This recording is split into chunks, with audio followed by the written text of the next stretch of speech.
오늘 정직함으로 주를 배우리니 라는 제목으로 금요기도회 시편 11편 말씀을 함께 나누도록 하겠습니다. 1절에 보면 내가 여호와께 피하였거늘, 결론이죠. 지금 시인은 여호와께 피해져 있는 상태예요. 그게 물리적으로는 성전일 수도 있겠죠. 하나님께 피하여 있는 그 상태인데 누군가가 이렇게 이야기합니다. 도망가라. 너무 상황이 좋지 않고 여러 가지로 불리해지고 있으니 내 산으로 도망하라. 일반적으로 유대인들이 내 산이라고 하는 것은 그 유대 산맥을 의미하는데 그 안에는 우리가 그 중동 지형을 보다 보면 굴 같은 것도 되게 많잖아요. 그렇게 숨을 수 있는 곳들이 많이 있는 그러한 곳으로 가라. 그렇게 이야기하는 거죠. 그 이야기를 들은 시인이 나는 이미 여호와께 피해 있다. 그런데 그렇게 도망하라고 하는 그것이 도대체 그게 올바른 것이냐라고 1절을 시작하는 거예요. 그러니까 우리가 이제 삶을 살다 보면 우리는 이미 예수 그리스도를 나의 구원자로 믿고 성령께서 우리와 함께 하시기 때문에 우리는 주님 안에 이미 피해져 있는, 그러니까 주님께 구원받아져 있는 상태죠. 그런데 이게 보이지 않잖아요. 일반적으로 이 물리적인 세상에서 살 때는 보이지 않다 보니까 다른 사람들은 혹 이러한 것도 해봐라, 저렇게도 조치를 해라, 이러쿵저러쿵들 이야기를 하는 거죠. 우리가 살아가면서 여러 가지 필요한 것들이 있어요. 그건 당연한 것입니다. 그러나 근본을 이야기하는 것입니다. 근본은 우리가 마치 도망쳐야 되듯이 그런 것이 아니다. 우리는 가장 좋은 곳에 피해져 있다. 피해져 있다라고 하는 말은 가장 안전한 곳에 우리는 보호되어 있다라고 하는 것이죠. 그걸 기본적으로 시인은 이 1절에서 우리에게 교훈을 주시는 거죠. 2절 말씀에 보니까 그 도망해야 된다라고 하는 사람들이 왜 도망해야 하는지, 왜 피신해야 하는지에 대한 명분, 이유를 설명해 줘요. 악인이 활을 당기고 화살을 시위에 지금 이미 장착해 있다. 당시 화살은 되게 크고 무거웠고 장착을 해야지만 가능할 정도로 지금 우리가 생각하는 것처럼 그렇게 작은 개인용 활보다는 매우 크고 위력도 있었던 그런 활을 우리가 생각할 수 있어요. 그리고 이 화살을 시위에 먹여서 아주 은밀하고 그 화살을 맞아야 되는 사람은 전혀 모를 은밀한 곳에 숨어서 지금 해하려고 이러고 있단 말이죠. 그런데 여기 보면 누구를 그렇게 겨누려고 하고 있냐면 마음이 바른 자를, 7절에서 아까 우리가 복록할 때 읽었던 것처럼 정직한 자를, 하나님 앞에 바른 자임에도 불구하고 이렇게 보이지 않는 곳에서 누군가의 모해를 받을 수 있는 그런 상황임은 우리가 이 말씀을 통해서도 알 수 있는 거죠. 우리는 바르게 하나님 앞에 우리는 신앙생활 잘 하고 있는데 라고 생각할 수도 있지만 그 자체가 우리가 어떠한 외부로부터의 공격이나 혹은 모함이나 그런 것을 당하지 않을 것이다라고 어느 누구도 장담 못하는 거예요. 왜냐하면 이렇게 바른 사람임에도 불구하고 악인들, 좋지 않은 마음을 갖고 있는 사람들은 이렇게 죽이려고 하는 이런 해를 가할 수 있으니까 말이죠. 그래서 시인이 3절에 이렇게 얘기합니다. 터가 무너지면 의인이 무엇을 하랴. 이것은 우리가 약간 이중적인 생각을 할 수가 있어요. 대적자들이, 다른 사람들이 이렇게 말할 수 있겠죠.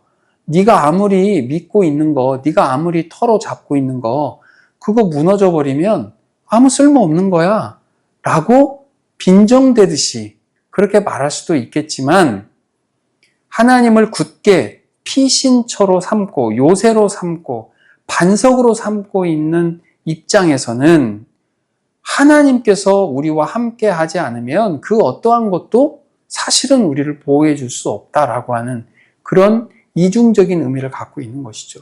그래서 우리가 해석을 하는 입장에서는 하나님께서 우리의 터가 되시고 우리의 반석이 되어 계시기 때문에 우리는 든든하다, 끄떡없다 라는 마음으로 생각할 수 있는 것이죠. 이 한 아주 짧은 구절이지만 터가 무너지면 우리는 어찌할 수 없다라고 하는 것을 우리 신자들은 하나님께서 반석 되시는 여호와께서 우리의 터가 되시기 때문에 그 든든한 여호와 위에 우리는 서 있을 것이어서 우리는 크게 염려할 것이 아니다. 잠시 흔들릴 수는 있어요. 어떠한 일이 예기치 않게 뭐가 크게 닥쳐오면 우리가 당황할 수 있어요. 그리고 사람들은 한계가 있잖아요. 우린 유한해요. 우리가 우리를 다 알 수도 없고 우리가 상대하고 해결해야 되는 문제나 역경이나 이런 것들이 우리가 생각하는 수준에서만 닥쳐오는 것이 아니기 때문에 우리는 그것을 어떻게 이것을 해결해야 되지? 어떻게 이걸 풀어야 되지? 그냥 기도만 한다고 그냥 되는 것인가? 이렇게 우리는 사실은 막연하게 걱정하다 보니까 우리가 잠깐 흔들릴 수도 있고 우리가 어려워할 수 있는 시간을 겪을 수도 물론 있어요. 그렇지만 말이죠. 우리가 발을 디디고 있는 그 터는 분명합니다. 여호와 하나님을 반석으로 두고 여호와 하나님께 기도할 때 하나님께서는 우리가 알 수 없는 경이로운 방식으로 우리가 전혀 생각할 수 없던 어떤 상황을 가지고 하나님께서 해결해 가시는 것을 우리는 뭐 한두 번 경험하는 게 아닌 거죠. 존 오웬이라고 하는 아주 훌륭한 믿음의 그 목사님, 신학자이신 분이신데 그분은 그런 말씀을 하세요. 우리가 신앙생활을 해가면서 살아가는 경험, 그 경험이 결국은 은혜로움을 우리가 알게 한다. 우리가 그냥 뭐 은혜롭다, 은혜 받았어요. 은혜가 함께 했으면 좋겠습니다. 라고 하는 것들이 실제 개인이 인식을 하고, 개인이 인정하고, 정말 그렇다라고 스스로 고백할 수 있으려면 경험이 필요하다. 시간이 필요하다. 과정이 필요하다. 우리가 늘 그 가운데서 애쓰고 우리가 하나님께 신앙 지키느라고 우리의 삶을 지켜내는 지금도 마찬가지죠. 금요일 저녁에 모여서 이렇게 귀한 시간을 알고 기억하고 함께 모여 이 애씀이 이것이 사실은 우리가 터 위에 있는 견고하게 있는 우리의 어떤 신앙의 과정이란 말이죠. 이러한 것들이 시간이 지나 볼수록 우리는 이러한 것들이 다 터가 되어서 우리를 견고하게 붙잡아주고 정말 그렇지 않았다면 우리는 어느 한순간 무너졌을 수도 있고 우리는 어느 한순간 어떻게 될지 사실은 모르는 거거든요. 하나님께서 우리를 사랑하시기 때문에 이렇게 터 안에 견고할 수 있도록 우리에게 귀한 은혜를 주시는 거죠, 사실은. 우리는 잊어서는 안 돼요. 우리가 매일 겪고 상황적으로도 겪고 얼마나 많은 사람들을 만납니까? 우리가 차를 가지고 도로에 나가면 정말 맞닥뜨리는 상황들이 시시각각 변하지만 그 상황들조차도 하나님께서는 사용하셔서 우리가 지나고 돌이켜 봤을 때 하나님의 은혜로운 인도하시음이었구나라고 하는 것을 우리는 고백하게 된단 말이죠.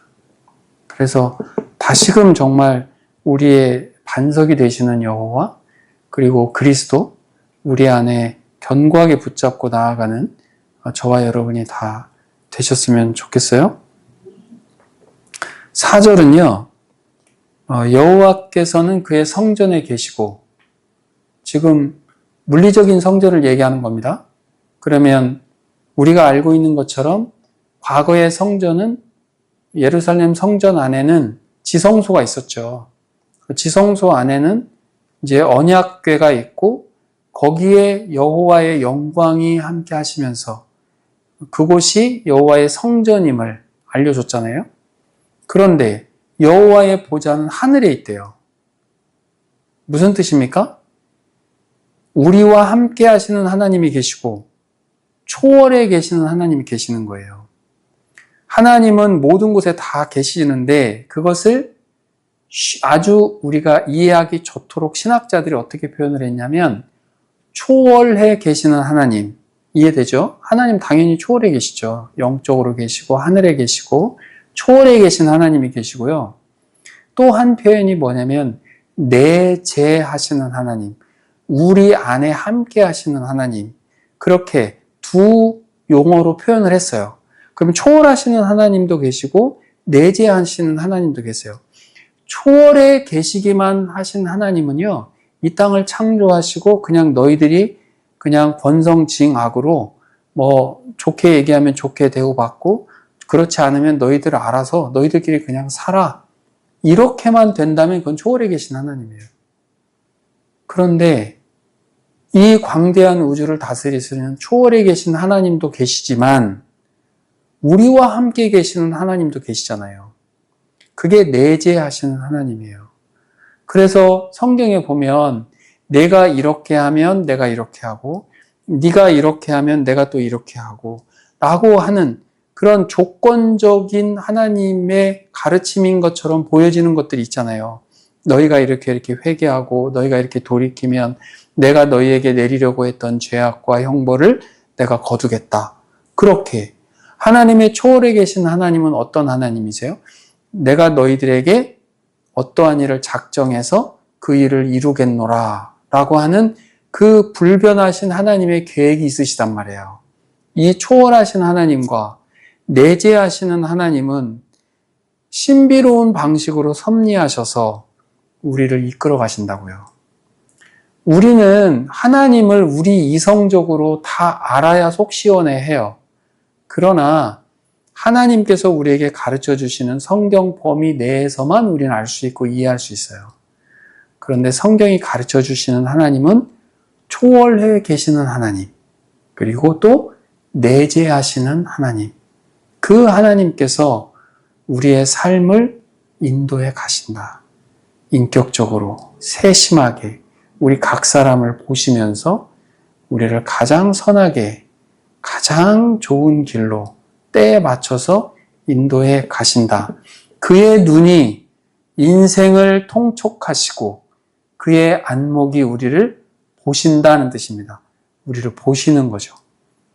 멀리서만 계시는 하나님만 계신다면 지구상에 있는 이 많은 사람들을 일일이 다 어떻게 하겠는가. 그렇게 비아냥하는 사람들도 있어요. 무신론자 중에서는. 그러나 무신론자라고 하는 의미가 앞전에도 말씀드렸지만 무신론자라고 하는 것이 하나님 존재 자체에 계시지 않다. 하나님은 뭐 없다. 이렇게 이야기하는 것도 있지만 사상적으로는 어떠한 것이냐면 내가 하는 행동에 하나님께서는 그 어떠한 간섭이나 형벌도 내릴 수 없다. 하나님은 나에게 어떠한 호의적인 것도 할 수 있는 분이 아니다. 그냥 나는 나다. 설사 뭐 절대자나 어떤 신적인 존재가 혹시 있다 하더라도 나하고는 무관하다. 이런 사람들이란 말이에요. 하나님은 그런 하나님이 아니시잖아요. 하나님께서는 반드시 계시고 하나님께서는 가장 엄중한 기준으로 심판을 행하신다고요. 그래서 심판을 행하신다라고 하는 것은 하나님의 정당함이 입증되는 거죠. 이 땅에 살면서 악을 행하고 이 땅에 살면서 하나님을 멸시하고 하나님을 무시하고 하나님은 계시지 않는다라고 그렇게 생각하면서 자기 하고 싶은 대로 하는 그 사람들에게 정당함이 무엇인지를 입증해 주는 것이 심판입니다. 마지막 날에. 또 이 땅에서도 마찬가지고요. 여러분, 중력이 있습니까? 없습니까? 있죠. 중력은 우리가 태어나면서부터 이것이 중력이구나 라고 생각하는 사람들 없어요. 지금 뭐 어린 애들에게 중력에 대해서 들어보셨습니까? 이렇게 우리가 말해봐야 그 아이가 웃죠. 뭐라 보여요? 이렇게 한단 말이에요. 그런데 우리가 살아가면서 보니까 중력이 존재하다라는 거죠. 중력이 있든 없든 그 사람들이 있다고 생각하든 생각하지 않든 중력은 존재해요. 그 사람들이 하나님이 존재한다고 생각하든 하지 않든 하나님은 계세요. 그 계신다는 하나님이 계신다라고 하는 것을 알고 우리가 신앙생활을 하는 것이 얼마나 큰 복입니까? 이게 가장 큰 은혜예요, 사실은. 하나님이 우리에게 은혜를 주시는 게 다양하게 있지만 가장 큰 은혜는 하나님의 하나님 되심을, 하나님의 존재하심을, 하나님께서 창조주이고 그리스도께서 구속주이심을 우리가 알 수 있다라고 하는 거죠. 그리고 우리는 여전히 하나님을 아는 지식을 매 순간마다 더해가면서 알면 알수록 하나님이 우리에게 베풀어 주신 은혜가 정말 이렇게 무궁무진하구나라고 하는 것을 우리가 알아가는 것. 얼마나 감사합니까? 어린 아이들이 정말 전혀 모르죠. 자기가 엄마 아버지가 자기를 위해서 늘 기저귀를 갈아줬다라고 하는 그런 분이 있었다라고 하는 것을 얘가 몇 살 정도 됐을 때 그 감사함을 알까요? 어렸을 땐 모른단 말이죠. 그저 자기 원하는 거 뭐 투정도 부리고 자기 원하는 것만 충족되기를 원하는 그런 아이지만 우리 신앙도 똑같죠. 우리 신앙생활 해가면서 가면 갈수록 우리가 장성한 분량에 이를수록 정말 하나님께서 우리를 사랑하시고 우리에게 말로 다 할 수 없는 은혜를 주셨구나. 그걸 알면 알수록 우리는 주님 앞에 정말 그 영혼의 무릎을 꿇고 하나님 앞에 순종하면서 우리가 정말 하나님, 저의 하나님이 되어주셔서 감사합니다. 저를 자녀 삼아 주셔서 감사합니다라는 고백을 우리는 자연스럽게 누가 시키지 않아도 할 수 있는 것이죠. 그런 자들에게 또 하나님께서는 은혜를 베푸시거든요. 오늘 새벽에도 말씀을 이렇게 살피고 또 새벽 묵상에도 올려놨지만 하나님께서는 그 계획하심을 이루세요. 그런데 그래도 내게 기도해라 라는 게 에스겔서를 통한 하나님의 말씀이란 말이에요. 그래도 내게 기도해라. 그래도. 왜 그래요? 그래야 하나님께서 응답해 주신 거를 우리가 더 은혜로 받을 수 있으니까. 은혜가 은혜임을 우리가 알수록 정말 하나님과의 그 견고한 연합은 더 강해지잖아요. 그렇기 때문에 우리가 늘 기도하는 것이죠. 5절 보겠습니다. 여호와는 의인을 보시고, 쭉 보시는 거예요. 보시고 악인과 폭력을 좋아하는 자를 미워하시는 거예요. 죄 자체를 미워하세요. 죄를 왜 하나님께서는 그렇게 싫어하시고 미워하실까? 하나님께서 이 땅을 창조하실 때는요, 창조하신 목적이 있어요. 하나님께서 창조하신 목적대로 이 세상이 잘 운행되는 것을 방해하고 파괴하기 때문에 그렇습니다. 하나님께서 원하셨던 이 땅에 창조된 모습이 있고 이 모습이 점차 잘 이 땅에 살아가는 모든 생명체들에게 유익함을 주는 그런 좋은 하나님의 나라를 만들고 싶으셨잖아요. 그런데 죄가 침입해 들어오면서 그 모든 것들이 엉망진창이 돼버린 거예요. 다 깨어지고 파괴되고 하나님의 형상을 입은 그 사람을 살해하기도 하고 그 사람의 어떤 존중받아야 될 그런 존엄성들을 뭉개뜨리고 핍박하고 파괴하고 억압하고 학대하고 그러한 일들이 하나님 보실 때는 이게 정말 용납이 안 되는 거죠. 그래서 미워하신다라고 표현하지만 하나님께서는 이 자체에 대해서는 너무너무 이게 싫은 거죠. 우리가 예를 든다면 어린 애기가 레고로 같은 걸 가지고 뭘 만들잖아요. 자기 나름대로 이쁘게 만들어 놓는단 말이에요. 근데 지나가다가 누가 어른이 툭 쳐가지고 이게 망가졌어요. 그 아이는 정말 완전히 자지러지는 거죠. 이거 내가 만든 건데, 이거 저 아저씨가 저렇게 망가뜨려 놨다고. 똑같아요. 하나님께서는 에덴 동산을 통해서 그렇게 하고 싶으셨고, 죄가 들어와서 타락해서 다 뭉개졌고, 또 이스라엘 백성들을 이집트에서 끄집어내서 또 이스라엘이라고 하는 땅에서 가나안 땅에 젖과 꿀이 흐르는 땅으로 만들어서 그곳에서 하나님의 율법이 하나님의 가르침이 잘 되는 그러한 아주 아름다운 하나님의 나라를 만들고 싶으셨단 말이에요. 그런데 어떻게 그렇게 했습니까? 그렇게 안 됐다고요. 그 중심은 성전이었고 하나님의 말씀이 선포되도록 했고 또 그 가운데서 하나님께서는 속죄의 장치도 만들어 주셨잖아요. 너희들이 광야에서부터 이스라엘 백성들이 혹시 잘못했거든, 혹시 죄를 지었거든, 짐승의 피를 통해서 속죄하도록, 그래서 다시금 새 출발할 수 있도록 그런 기회들을 계속 주셨단 말이에요.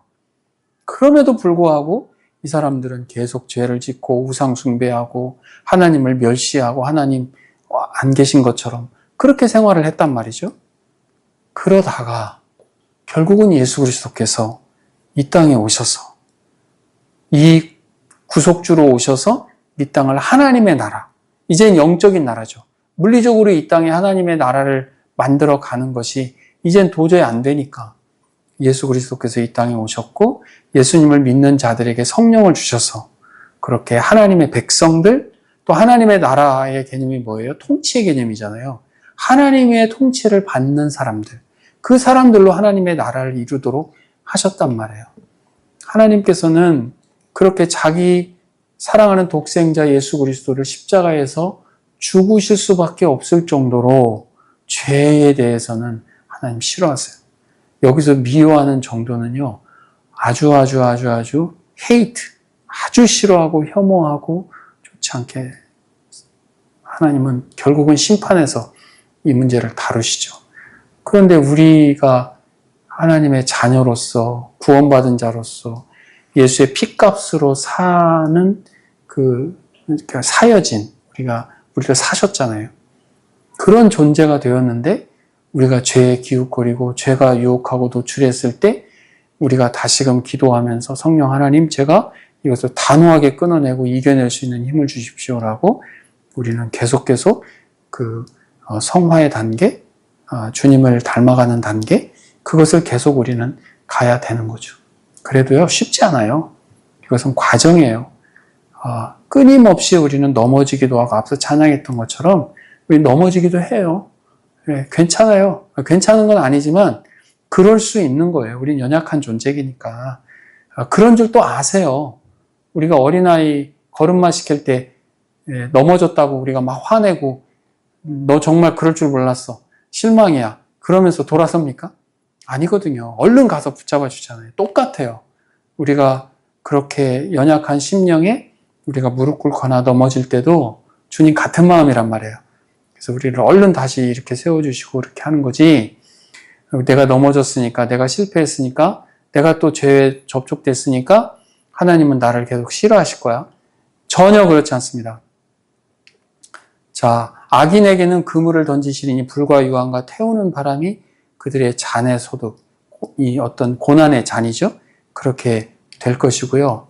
여기서 이제 좋아한다라고 하는 표현이 나오는데, 여호와께서는 바르신 분이시죠. 그리고 의로운 일을 좋아하시죠. 우리를 의인으로 삼아주셨잖아요. 의인으로 삼아주셨고, 그래서 우리를 좋아하세요. 하나님은 우리를 사랑하십니다라고 하면 어찌 보면 그냥 늘 하는 말이니까 그런가 보다라고 할지 모르지만 우리를 되게 좋아하신다고요. 우리의 모습 그대로를 좋아하신다고요. 여기서 정직한 거, 의로운 거, 아까 앞에서 봤던 것처럼 바른 거 다 같은 개념이에요. 그래서 이 바른 개념으로 바르게 의롭다라고 하는 이 개념은 하나님과 우리 사이에 관계가 이렇게 잘 정립되어 있는 거, 그것이 의로움이에요. 그게 바른 거예요. 그게 정직한 거예요. 우리가 지난주에도 봤지만 정직하다라고 하는 것이 사실은 믿음을 갖게 하고 그 하나님과의 신뢰관계를 가져가는 거거든요. 그래서 진짜 우리가 믿음으로 들어가는 우리의 어떤 그 믿는 자로서의 성향은 정직함이에요. 그 정직한 자, 그의 얼굴을 뵙는다. 하나님의 얼굴을 뵙는다. 보이지 않는 하나님은 볼 수 없잖아요. 이 뜻은 그 하나님의 임재를 우리는 경험한다.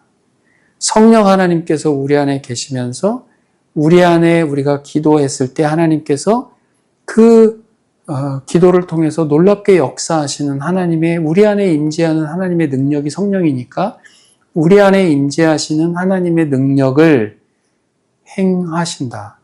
그것이 주의 얼굴을 베옵는 거다 라는 표현으로 우리는 볼 수 있는 것이죠. 짧은 7개의 절이지만 우리가 현실에서 닥치는 이 땅은 다 한계가 있는 곳이잖아요. 우리가 천국에 가기 전까지는 이 땅에서는 우리도 한계가 있고 이 땅 자체도 한계가 있다고요. 그 가운데서 우리가 겪는 여러 가지 어려운 상황들, 특별히 여기 있는 것처럼 정말 우리를 어렵게 숨어서 우리가 하나님 앞에 바르게 서려고 해도 우리를 악하게 보고 그렇게 하는 그런 존재들이 우리가 있다라고 하는 것을 인식해야 됩니다. 그런 상황 가운데서 벌어지는 여러 가지 일들이 있지만 우리가 어디로 도망가고 뭐 다른 데로 피하고 그래서 될 게 아닌 거죠.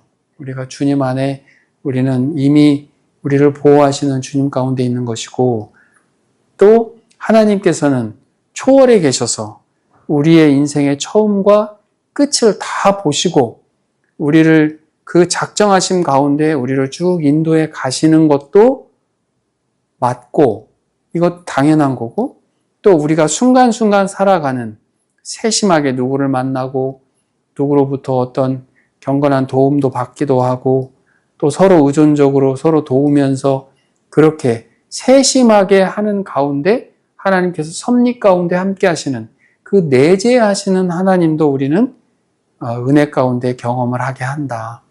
그리고 우리가 그 믿음을 정직하게 하나님 앞에 바르게 지켜갈 때 우리는 하나님의 임재를 경험하고 말씀을 통해서 또 찬양을 통해서 또 기도 가운데 또 기도 응답 가운데 우리는 하나님을 경험한다.